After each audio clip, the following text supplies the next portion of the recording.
All right, hey everyone, here we're back for Golf Clash tutorial here. And not really sure the best way to go on this one. There's going to be, quite a few options you have. One of the things that you can also do is just kind of intentionally lay up towards the left, like you probably do most times in tour play, is just hop it out there towards, the top of this fairway here, and give yourself a relatively easy pitch. I'm half tempted to just go for this island over there. Another thing that you can do is a slice shot and try to, hop it over towards the hole.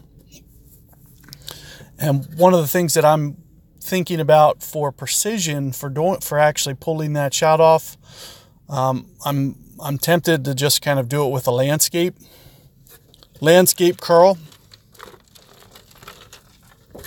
because it's going to be much more consistent than a slice shot will be. Especially keeping in mind that you're going to have varying winds. So the extra mile per hour, the extra 2 miles per hour, all that can end up being a contributing factor. But what I'm going to do is maybe a football here. We got a relatively big wind here.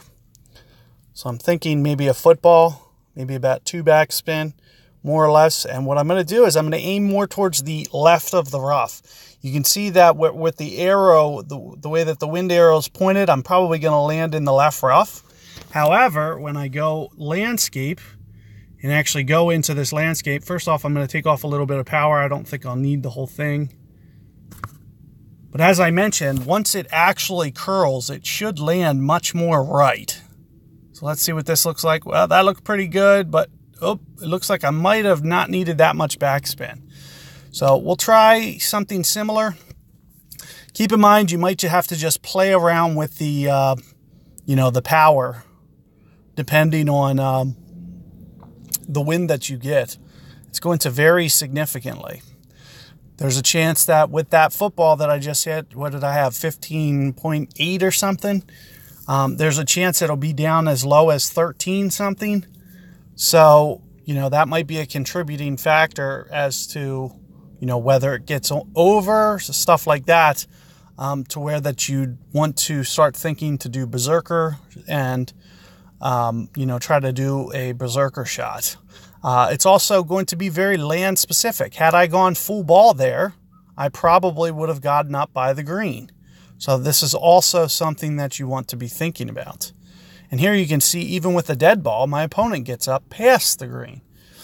So definitely something that you're going to want to be looking at a way to get it. In this situation where I get a little bit more wind, you can see that my wind's down now.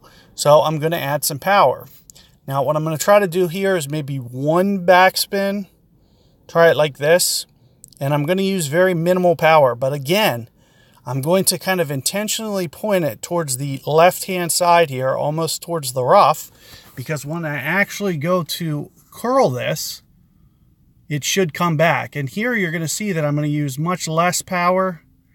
I'm thinking right in here somewhere. And let's see how this comes in.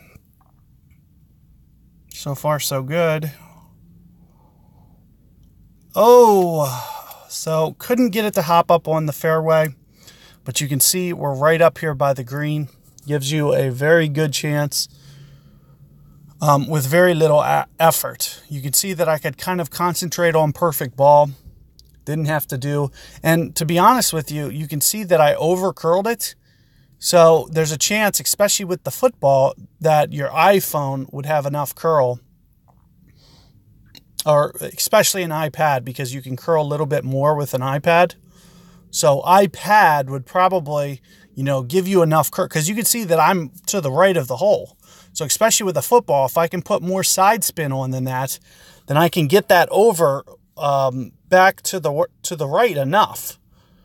So just something to be thinking about, because I'm really not going to have, a shot with a iPad for you guys, but it might be a pretty solid device for you guys to get a very good attempt here. So what you're going to want to try to do here on these pitches is just, you know, concentrate on your perfect ball. It'll be hard to make it. Otherwise, you can see, you know, I did roll that one in there with perfect ball. Had I not, you know, messed up the first time, it would have been a nice easy eagle. So, you know, hole 1 and 4, you're definitely looking at very easy eagle possibilities. So 14 under, not going to be out of the question or even challenging, because you can see I really didn't even have to overpower that one. It's going to be kind of very straightforward. You're really going to want to hone in on that one. So good luck there, guys, and catch you guys on the next hole.